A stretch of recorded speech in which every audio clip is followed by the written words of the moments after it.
Olá, bem-vindo ao canal Hard Research. Hoje eu vou te mostrar como medir sua pressão arterial na sua XIAOMI Smart Band 9 Active.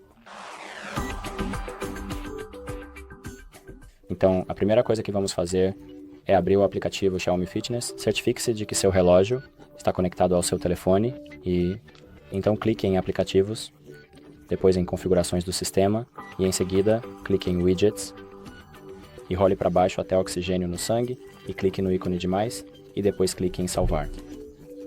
E uma vez que estiver salvo, vamos pegar nosso relógio e deslizar para a direita até encontrar a opção de oxigênio.